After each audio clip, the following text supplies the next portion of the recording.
Hello, everyone, and welcome to No Offseason, presented by MassMutual. I'm Zena Elena. I'm Sabrina Merchant. And I'm Ben Pickman. Today on the show, the WNBA Draft is upon us, and we are here to tell you what to look out for on Monday night. Beyond the obvious, obviously. I'm talking about what are the most interesting pivot points and spots in the draft this year, which picks could be the most consequential and why, and who are some of these international stars? I know Ben is ready to talk about them, the international stars who are poised to make a splash in the W, and most importantly, what chances do all of these players actually have to make the teams they're being drafted into? That's a big differentiator with the W and other leagues. But first, got a little no off-season roundup, a little couple of news items to catch you guys up on. First and foremost, NCAA transfer portal has been crazy. It's feeling like the WNBA free agency in college, which is very different than the experience in the NCAA that I had.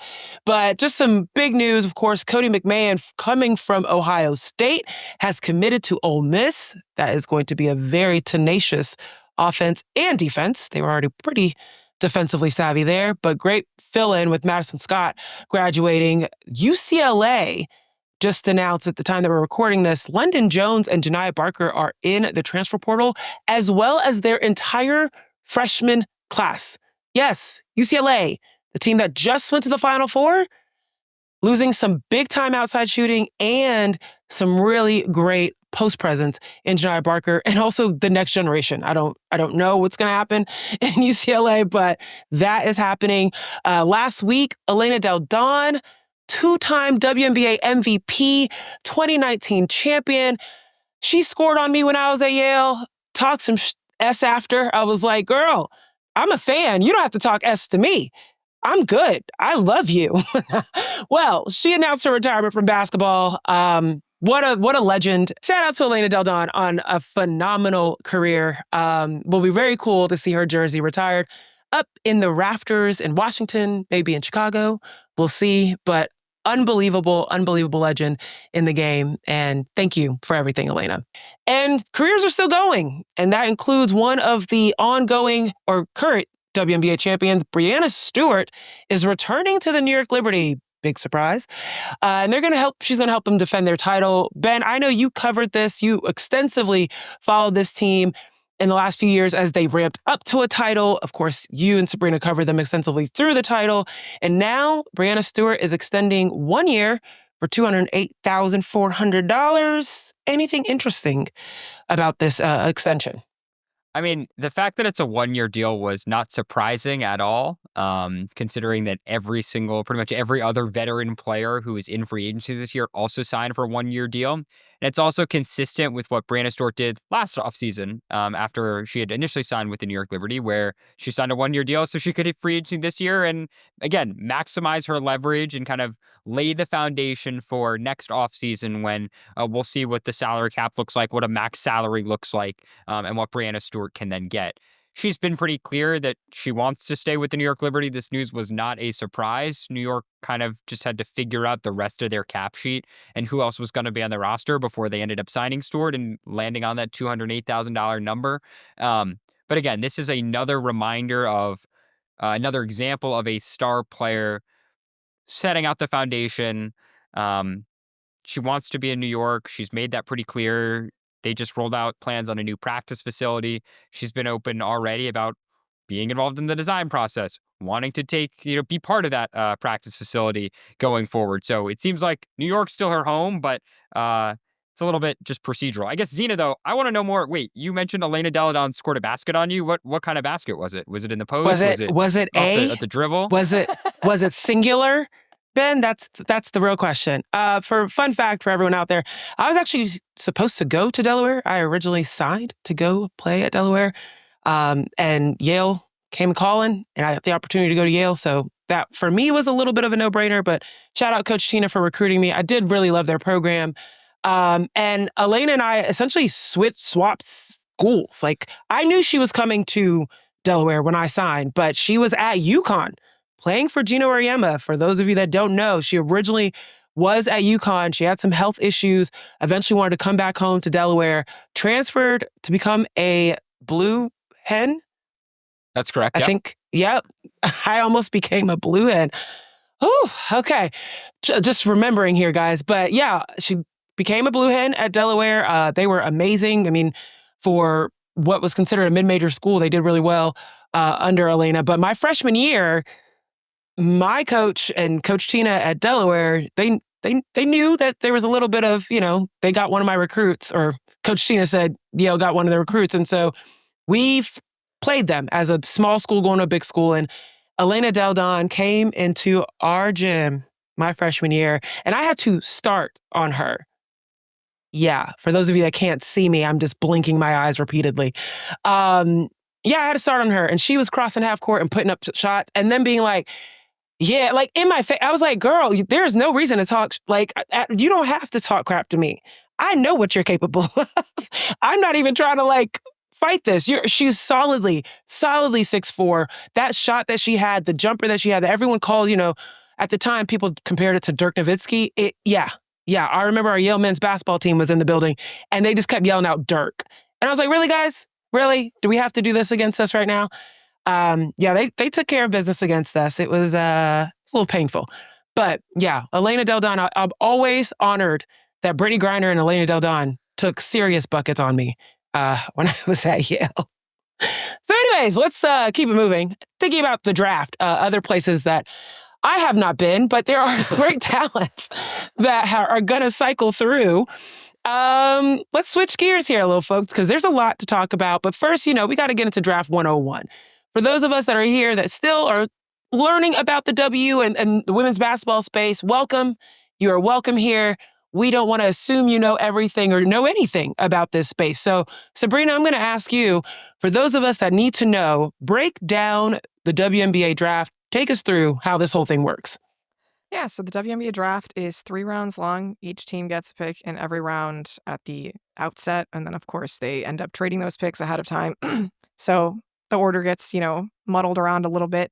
There is no pick for the Las Vegas Aces this year in the first round because of the violation for impermissible benefits to Dearica Hamby back in the day. So they will not be picking in the first round, but Golden State expansion team will get its very first draft pick at number 5. So that's, one of the big highlights in this year in the first round. If you're looking at the players who are most likely to eventually make a WNBA roster, that's probably just the first rounders.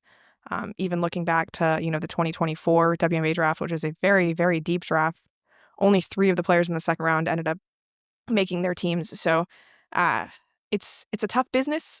Even though the draft does go 3 rounds, really, the first 15 picks or so is where the players who are going to end up hitting a rotation are going to land. So that's the fun stuff. Okay. All right. And so the thing is with the draft and the picks, as I think we mentioned earlier, like teams switch them up all the time. Like last second, draft picks can be swapped out and switched up. And so, just because you see your team there doesn't necessarily mean that that's when they're going to pick. So now we have a sense of the basics.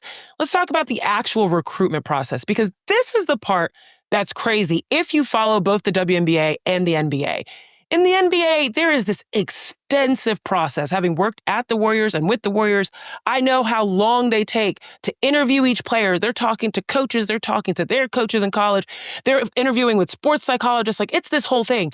In the W, yeah, NCAA season just ended, like last Monday or Sunday, and now draft is on Monday.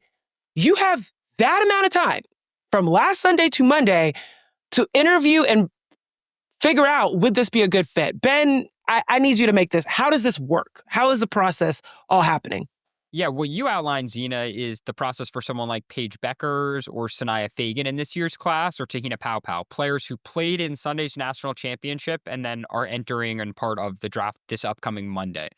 For all other players, it's once their college season ends, then WNBA teams, and they've renounced their eligibility and made clear that they are intending to go to the draft, that's when teams can kind of begin those firsthand conversations with prospective draftees. But you're right, it's much a bridge process from the NBA. It's also like you think about the NFL, like that season, the college football season ends in what? November, December, January, and that draft isn't until the end of April. Like, you basically have 4 months of just mock drafts and rumors and all that kind of stuff. Like, You don't get any of that in the WNBA because, again, this process is so abridged. WNBA teams deal with scouting a player all season long and then having them suddenly elect to return to school. And this has especially been a case over these past couple years because of the additional COVID eligibility rule. So, think about even Caitlin Clark. We'll use her as the extreme last year. She could have come back to Iowa this season because of the COVID year. And it wasn't until she had kind of made it official towards the end of Iowa's season that she was going to go pro that everyone was like, okay, phew, she's finally going to go pro.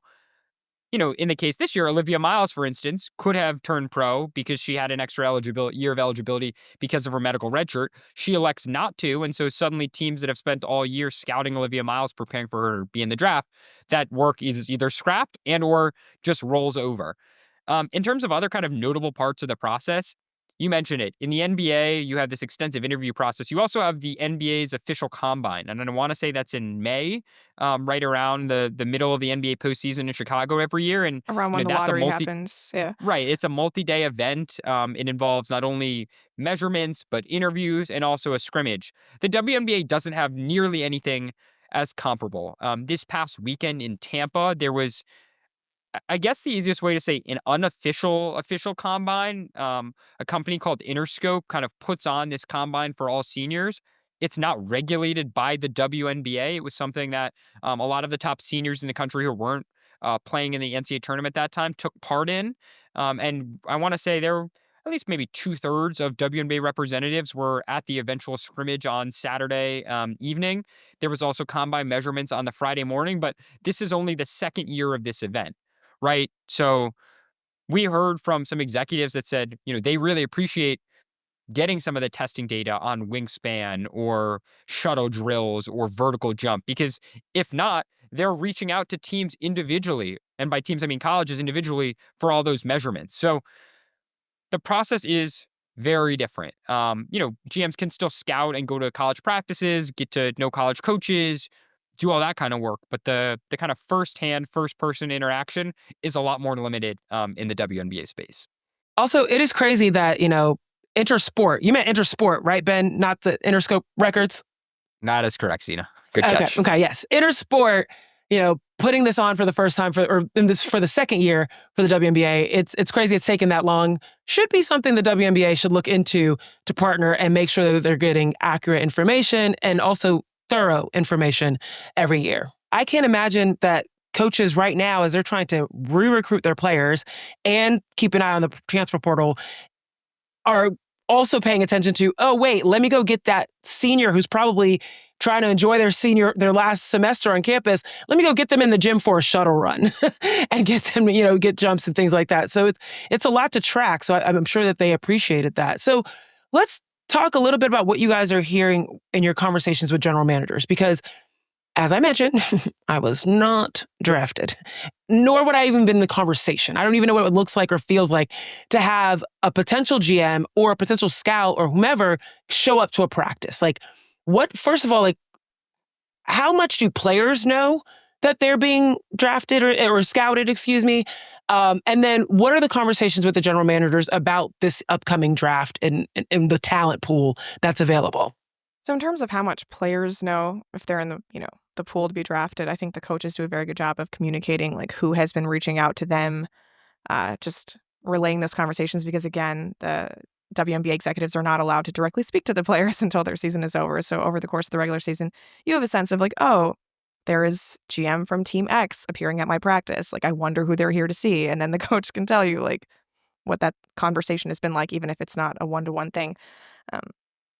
But I mean, these scouting trips happen all throughout a player's career, right? Even if a player is not necessarily draft eligible that season, this is the kind of work that you want to put in, even from when they're a sophomore or a junior, because one, you don't know when they're actually going to declare for the draft, right? Because even though technically speaking, most WNBA players play 4 years and then go to the draft, if you are 22 in the calendar year of your draft year, as a junior, you can still declare early. We saw that with Jackie Young and Satu Sabali back in the day. It doesn't happen as often now that college players can make some money, but you want to be ready, right? And you just want to have the film for when you're actually getting ready to make that pick, right? Because a draft pick is so valuable from a contractual perspective for a WNBA team to have 4 years of, contract control over a player at a relatively low cost. You want to make sure you're doing the right thing with those picks. So the scouting takes place, I wouldn't say just over the course of the senior year or even over the course of this one combine. It's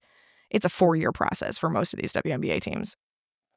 Oh yeah, I remember the first person I remember declaring early, which was like a huge deal, was Amanda Zowie B.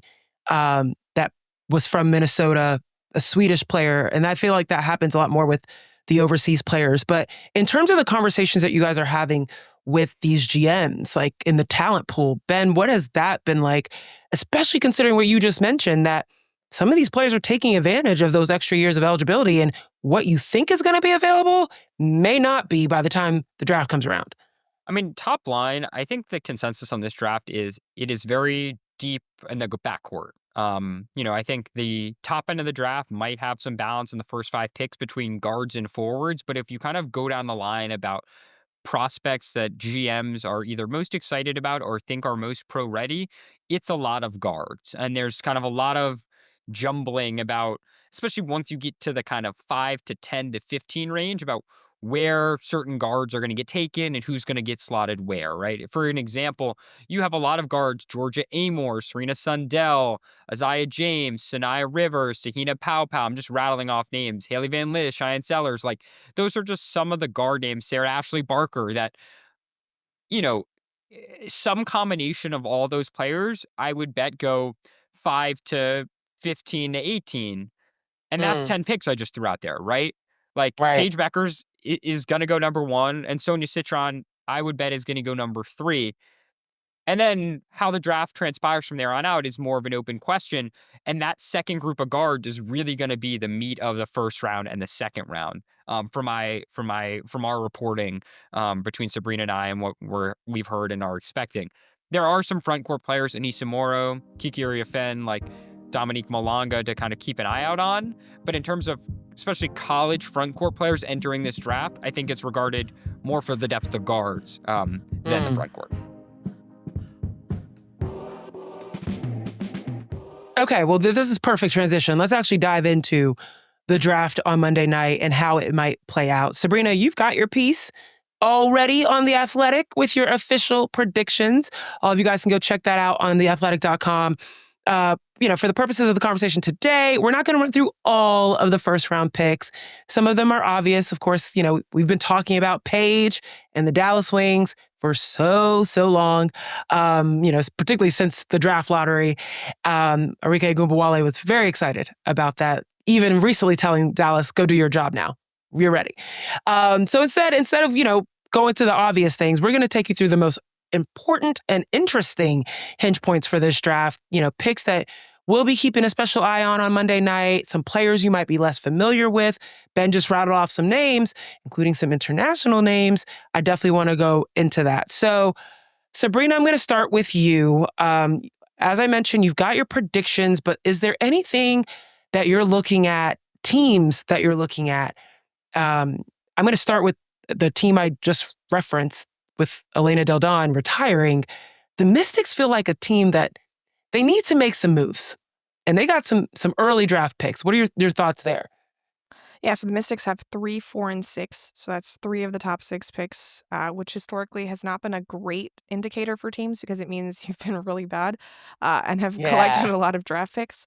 I'm just thinking about teams in recent years that have had 3 of the top 6 picks, like Dallas in 2021, Indiana in 2022, and a lot of those players are no longer with the teams that originally drafted them. I think in both cases, other than Awak Kuir, all of them are not on those teams. So it seems like a lot of assets to potentially collect, but it's also a big responsibility to make sure you're finding players who are going to fit together and that you have room to develop all of them. As Ben said, this is not a particularly deep draft for front court players domestically, but there are a lot of front court players internationally who have, caught some eyes. And what's interesting from that perspective is they don't have to come over necessarily right away, right? You can draft them, hold on to their rights, and then let them develop in Europe a little bit longer before bringing them in. So that helps you from a perspective of, overloading your roster right away in 2025. And then also just seeing what these players turn out to be, because college players, you're mostly drafting 22, 23-year-olds. A lot of these international players, they're like 19, 20. And so they just need a little bit more seasoning before they can come over and play against grown women in the WNBA. So I think Washington is going to be an interesting team in terms of how they value the international players versus the domestic players. I think, Ben and I are pretty adamant that Sonia Citron is going to be selected by the Mystics at some point in those 3 picks, but what they do with the other 2 is like kind of up to anyone's guess. And I think, Juste Josite, this Lithuanian player who has played internationally for Lithuania for like 5 years. Like, I think she was originally called like the female Luka because she was playing at 14 years old professionally in Europe. Oh, wow.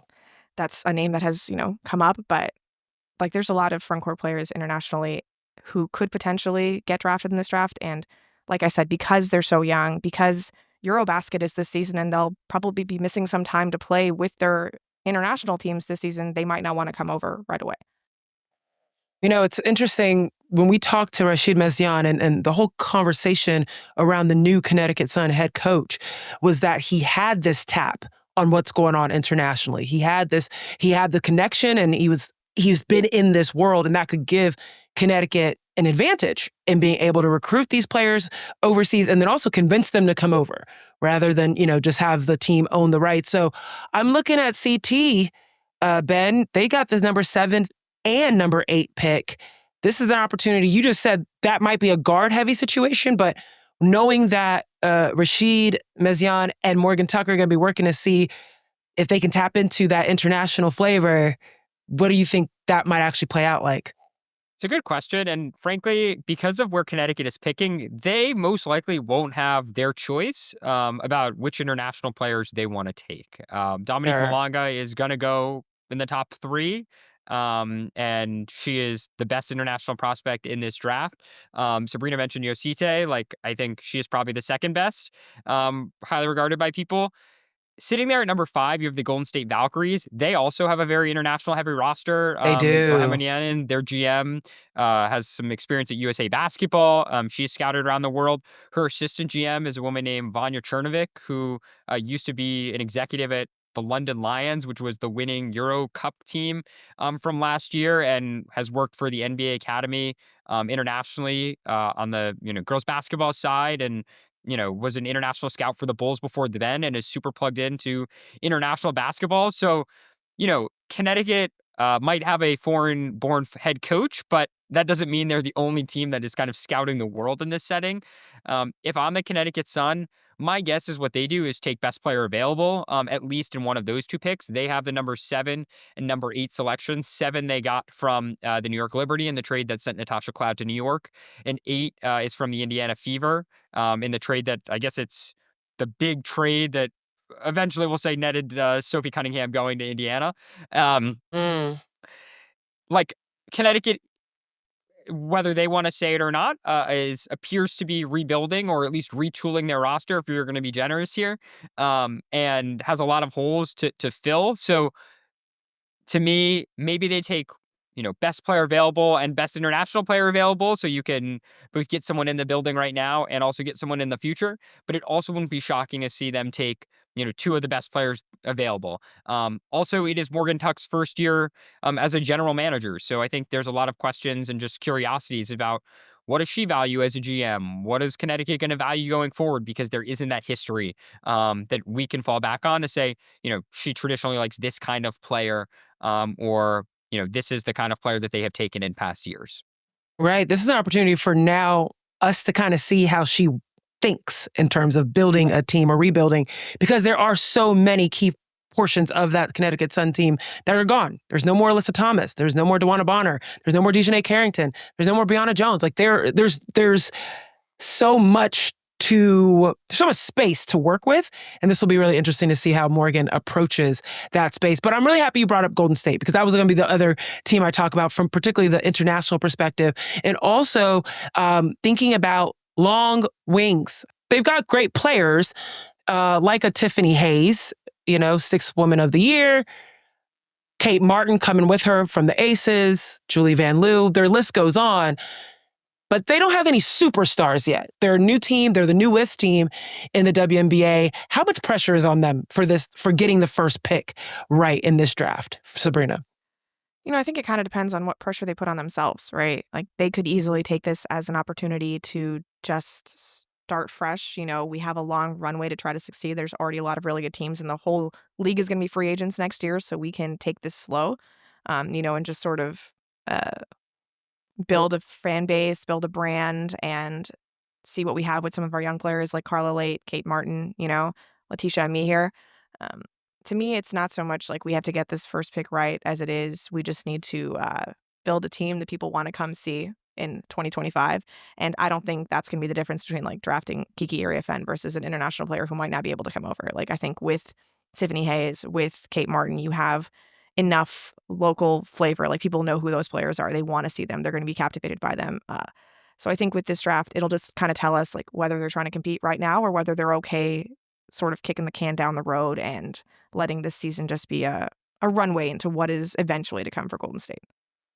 Well, and the other thing about their roster already, and not all these players are going to make the team, but they have a bunch of rookies on their team currently. They just happen to be players who have signed and never played in the WNBA before, right? Someone like Chloe Bibby, Carla Late, Kiera Linskins, Alyssa Kunin, was drafted a few years ago, but she never stuck initially. Janelle Salouan is a French prospect that a lot of people are super, super high on and promises to make a big impact for them. Like, they've already done some of their rookie work, so to speak.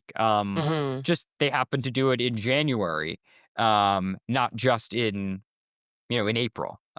So some of those players that I mentioned, they're going to be rookies, and they'll be in these all rookie conversations. And usually, when you think about rookies that make all rookie team, think about Julie Van Loo, another member of the Golden State Valkyries. Last year was her first WNBA season. She played for the Mystics, and I want to say she made all rookie team, Sabreena, or did she just miss it? I don't think she made it.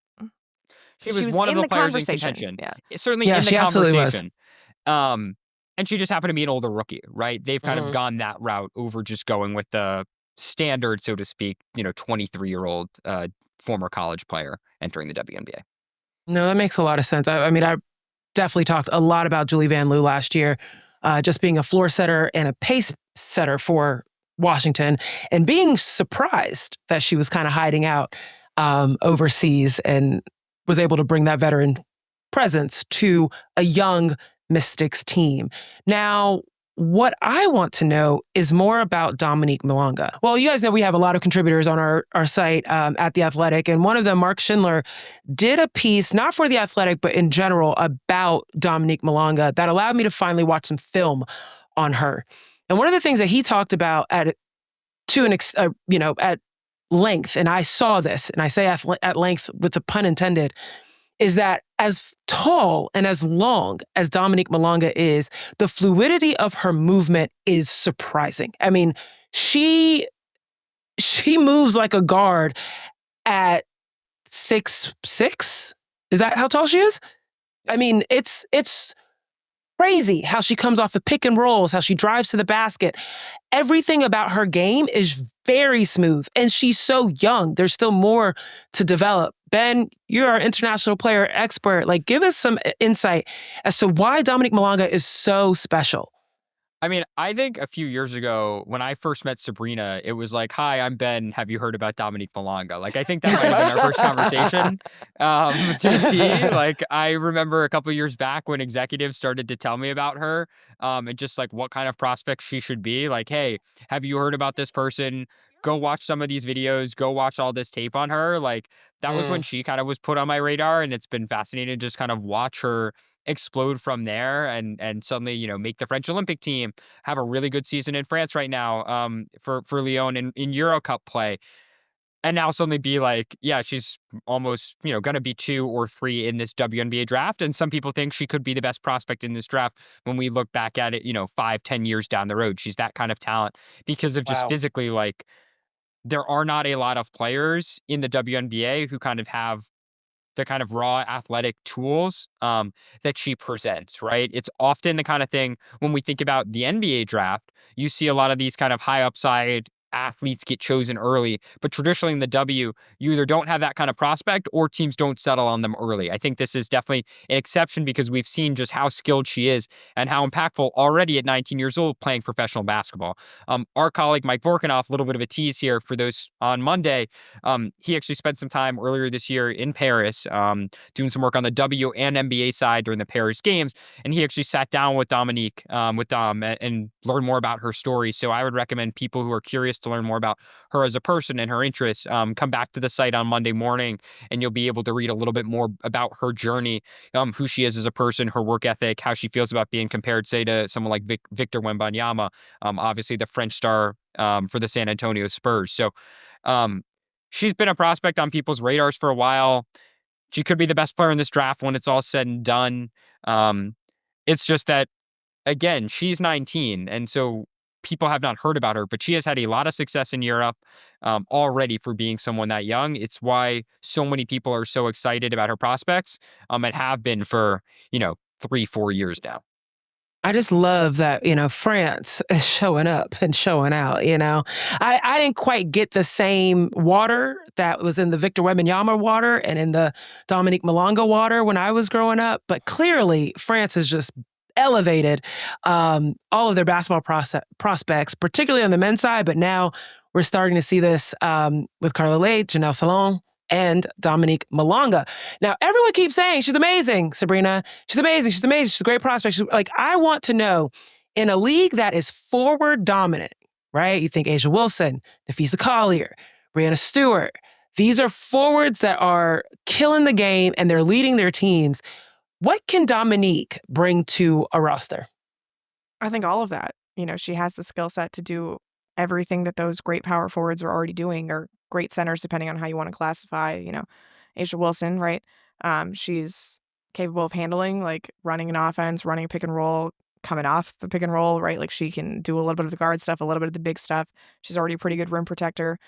She's skinny right now. She has like the Sylvia Fowles length, I would say, and height, but definitely not the toughness and build of a strong defensive rim protector. But, she's 19. It'll take some time to grow into that body. But I think, if she does end up in Seattle, for example, it's a great landing spot because they've sort of seen this growth trajectory with Ezi Magbagor, who they drafted very young and have allowed to develop in their system, and who's, another long, athletic, really toolsy big.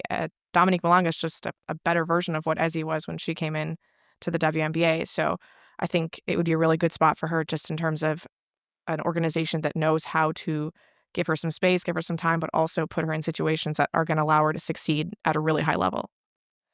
And Sabreena mentioned it, like time to allow a player to develop is really important here because that is often the other thing that holds a lot of international prospects back when they transition to the WNBA because contracts are shorter term, because there's usually, around 11 players per team, not even 12, because there aren't two-way deals, because there isn't a G League. Like, players are often not afforded the same opportunities to just develop because teams tend to also be a little bit more win now. And because the rosters kind of turn over and just the cycle is different. It's something, we've seen with Awa Kawir, for instance. She was the number 2 pick a few years ago by the Dallas Wings. She's now going to sit out 2 consecutive WNBA seasons. I mean, she's still, 22, 23 years old, playing in Europe, working on her game there, but she wasn't afforded those same opportunities to develop on court in Dallas because they had a really deep roster and they just weren't kind of giving her the run in the same way. It's one of the things that's super interesting is, you think more about some of these other international prospects. Josita is another one we talked about. And Aja Sivka is kind of the other. I want to say she's Slovenian, like another young, like 19-year-old, 6'3", 6'4", super skilled, has good size. Like I saw her playing a few years ago for the first time in person in Schio, Italy, when she was practicing against Ryan Howard and Marina Mabry, right? You think about that. That's 2-3 years ago at this time, going up against top pros. Right. We saw her, Sabreena and I, at the Global Academy or the NBA camp that was this past summer that the league puts on at All-Star, right? Like she was the most skilled player there probably, or one or two of them that really jumped out. Like you just have to think when you're making those picks, am I giving them an opportunity to develop here in the W, or are they going to develop internationally with their foreign clubs? We've seen, the LA Sparks have invested, Shanice Swain is an Australian point guard who's going to come over this year. They had picked her a couple years ago. She's coming over now. Atlanta has invested some top picks in international players last year. We'll see what happens with those players. So those are some of the kind of questions. And in a league with just 11 players, as I said, sometimes it's better to just draft and stash, let that player develop a little bit more with their international professional club, and then have them come over than just have them develop in your, US-based system right now.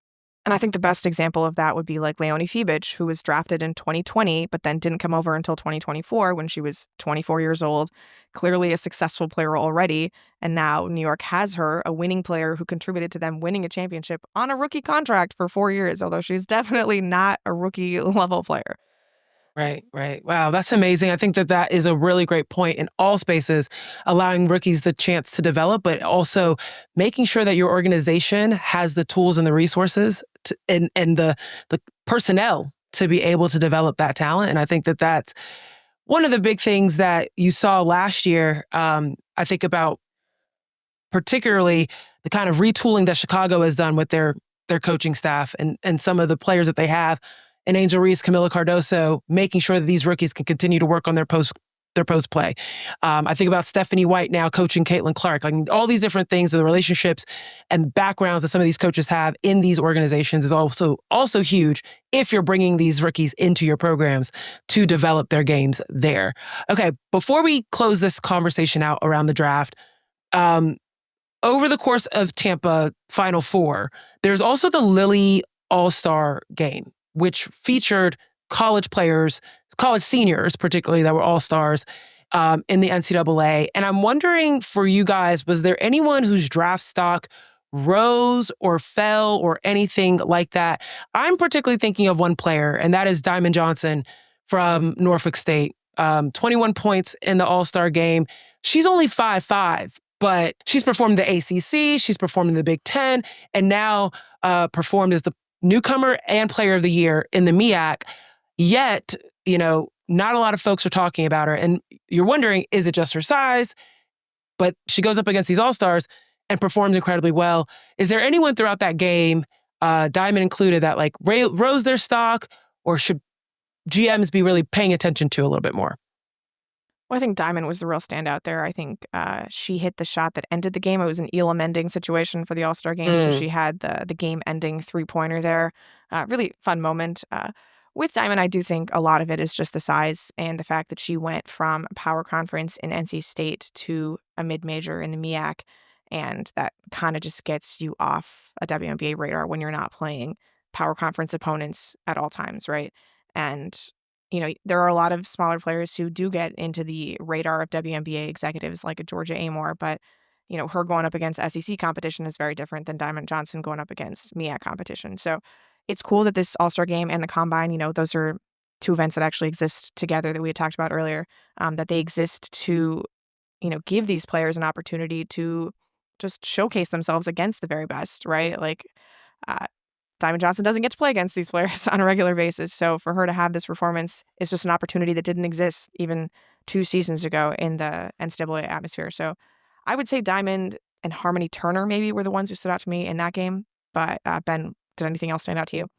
Yeah, I think that's right. I mean, we should say on Diamond Johnson, listed at 5'5", but when we talk about combine measurements, 5'4" and a quarter. So again, this is when we talk about data that teams are getting that they might not have gotten otherwise. Like that is one example. She's also, as a shooter, like I think I was looking at the numbers here. She's just around a 30% shooter on threes from the top of the key, 27% on keys from the right side, threes from the right side of the key this year, which are like not great numbers for a player of her size. She was one of the best shooters in her conference, but like outside the top 100 nationally. So that kind of combination, I think gives people some pause. And frankly, players who are that size tend to historically not have a ton of success in the W. So I think all that kind of fights against her. Harmony Turner's a great call out by Sabreena. I think a lot of people impressed by her quickness. She was super aggressive during that game. It seemed like every time you looked up, Harmony Turner was playing full court defense. She was attacking the lane. She was making shots, missing shots. She was just around. Like, it was hard to kind of miss her. Two other players, or two or three that stood out. Madison Scott, I think athletically, really stood out. Just, she looked like a pro out there. Michaela Timpson from Florida State, another player that I think people are pretty high on. And Lucy Olson also had a really good game. And I think someone who will get drafted, a good year, a really good year at Iowa, being a centerpiece of them. She can certainly score the basketball, and I think acquainted herself pretty well in that like one-off setting this past weekend. So those are some other kind of, again, second and third round names to watch. Shout out to the Lilly All-Star College game, just being able to give another opportunity for scouts to see players, but also for players to help their chances to get into the conversation around draft. Okay, so every year, some story rises to the top, and it becomes the story of the draft. Last year, there were two big stories that stood out. Angel Reese, number one, was her rebounding and her ability to play and be dominant, was that going to translate from LSU to the league? It did. It absolutely did. She broke several records in those categories with her double-doubles. But also, would her and Camila Cardoso get along, right? Like, that was a big thing, too, of these two players have been battling for years, and how would they do well together on the same team? And that worked out as well. So now I'm looking at, what's the big story of the draft for 2025? What are some of the things that you think are going to pop out from this year? Yeah, I mean, this is a challenge. I think Angel Reese was kind of telegraphed ahead of time with the 2024 draft because Chicago made the pre-draft trade a couple days in advance to move up, to get to a spot where they thought Angel was going to be available. So it sort of signaled like, okay, this is going to be a big deal. I thought the fashion was actually a really big story of the 2024 draft. Just like really good looks. Absolutely. Yes. I will never forget Rickea Jackson changing. Changed. She changed. That was crazy. I was like, this ain't your wedding, but yes, I loved every look. It was great. Sorry. I love Rickea Jackson, so yes, go ahead. Yeah, so I'm trying to think just storyline-wise, what is going to stand out here. At the risk of stepping on Ben's toes, like, I think it's going to be an international heavy draft. Like, if Dominique Malonga emerges as the best player in this draft, which is a big if considering how incredible of a prospect Paige Beckers is, like, it would probably be the first time in the last, I don't even know how many years, that an international has been the best player in a draft. And like, the WNBA just doesn't usually have players like that. The international players are complementary players. They fit in around the domestic stars. So if this draft is able to produce like an international star, I think that would be an incredible story. Yeah, I think that's right in terms from a long-term perspective. I mean, two shorter-term things that we haven't really talked about. We kind of talked about it in the kind of trying to handicap where these guards go. I'm interested, one, Georgia Amore, someone who has a ton of college experience, a really, really good college player who, where does she go? I mean, some people have mocked her as high as 4, I want to say, 3 or 4 throughout this process. And Wow. some people don't have her in the first round. Like, I think there's a huge range as to where she would go. And I guess I should use this opportunity to plug Sabreena and I on the site. We talked to a half dozen executives for their thoughts on, pretty recently, about different prospects. Oh, yes. For my the money, guards and I think and the posts. Yeah, guards and posts for our money. I think it's the most thorough thing out there from actual executives and decision makers who are making these picks, commenting on players in this draft. It's the largest collection of both players and perspectives that you're going to find. So I'll plug our work there. In addition to Georgia Amore, where does Haley Van Lith end up is another question, right? It's the same kind of thing. A smaller guard, but obviously a guard who had a ton of success in college for most of her career and had a great year at TCU. Is she a late first round pick? Is she a mid first round pick? Or, is it more likely that she goes in the second round? And where does she end up? Because the other thing, and Sabreena touched on this too, is that so often, like, if you're a second round pick, you better hope it's a fit where you can play and like make a camp, because there are some teams that are picking in the second round who don't need players, that like are going to take players that are there for training camp and will not make the team. And that's kind of the unfortunate reality. So, keep an eye out on where she ends up, because that is another, I think, name to watch, certainly come Monday night. Man, y'all didn't even make any real predictions. You're just telling us what to look for. I'm going to make a crazy, crazy prediction just for funsies. I'm going to say the Dallas Wings do something crazy and go with Dominique for the first pick. I don't I'd like expect to point that. out that I did make 12 predictions. I wrote a freaking mock draft, Zena. So they're all there. Oh, I'm talking about here. I'm talking about here. I'm talking about here. Of course, of You course, can of course. read all Guys, my predictions. there's so much. There's so much on the site for We're just everybody to catch predicted up on. Yeah, that's fair. That's fair. But yeah, that's gonna be my crazy prediction is that the Dallas Wings are like, gotcha. You thought. But no, I don't know. I think it's gonna be a great draft. It's gonna be very interesting. I'm really excited to see who shows up for their teammates. You know, people who didn't declare, who's gonna be in the crowd. I don't know if we're gonna have another Kate Martin situation where you just kind of go to the draft to support your friend and then you get drafted. That would be phenomenal and really, really cool. But yeah, that would be it. All right, guys, that's it for today. We will be back bright and early on Tuesday morning with our hot off the presses takes from the actual draft. Ben, you'll be there in person, which is really cool. You're going to let us know about all of the best looks of the night. I know that's your fave, you know? That is definitely what you gotta be. I'm planning my draft fit out right now too, Zena. I'll There take you any go. and all suggestions until then. All I know is the shoes are going to be fire. That's all I know. And all three of us are going to be in your feed to give our impressions of how it all went down. I'm actually going to go to the Valkyries media draft event. So I'll give you guys some insights from what that looks like as well. If you're new here, hit the follow button wherever you are listening so you can stay up to date with us. And please come find us on YouTube. My facial expressions are so much better in real life, okay? Leave us a comment wherever you're listening. We read them. And if you'd be so kind, give us a rating, and that rating should be 5 stars. If you don't have 5 stars, keep it in your pocket.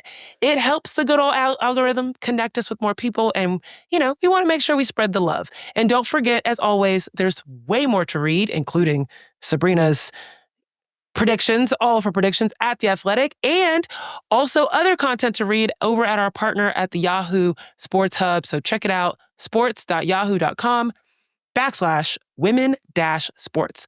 On behalf of The Athletic, I'm Zena Cada. Thanks for listening, and we'll see you next time. Thanks for tuning in to No Off Season. To hear more, be sure to like and subscribe. We drop new episodes every Tuesday and Friday.